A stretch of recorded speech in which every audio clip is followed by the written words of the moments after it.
ઝારખંડના બોકારો જિલ્લાના લાલપાનિયાના લુગુ હિલ ખાતે સોમવારે સુરક્ષા દળો અને પોલીસ સાથેની અથડામણમાં 1 કરોડ ઇનામી સહિત કુલ 8 નક્સલીઓ ઠાર કરાયા છે. આમાં પ્રયાગ માંઝી ઉર્ફે વિવેક ઉપર 1 કરોડ રૂપિયાનું ઇનામ હતું, તો અરવિંદ યાદવ જેના ઉપર 25 લાખ રૂપિયાનું ઇનામ છે અને સાહેબરામ માંઝી જેના પર 10 લાખ રૂપિયાનું ઇનામ છે તેનો સમાવેશ પણ થાય છે.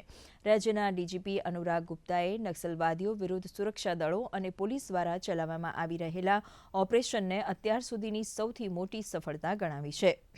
તો કેન્દ્રીય ગૃહમંત્રી અમિત શાહે માઓવાદીઓને મારવા બદલ સુરક્ષા દળોની પ્રશંસા કરી છે અને કહ્યું હતું કે નક્સલવાદને જડમૂળથી નસ્તનાબૂદ કરવાનું અમારું અભિયાન ચાલુ જ છે.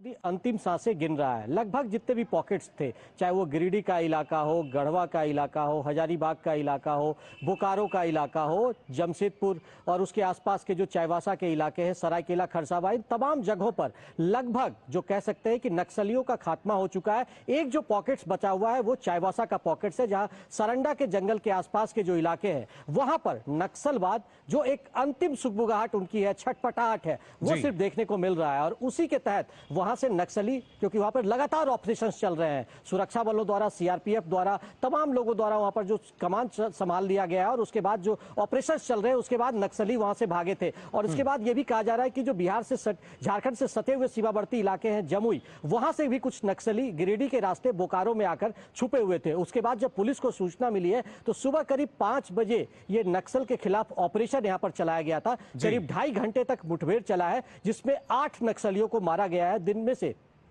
केंद्रीय कमेटी मेंबर जिसका कि आप जिक्र कर रहे थे विवेक, वो 1 करोड़ का इनामी था। इसके अलावा 2 जो जोनल कमेटी मेंबर थे उनको भी पुलिस ने मार गिराया।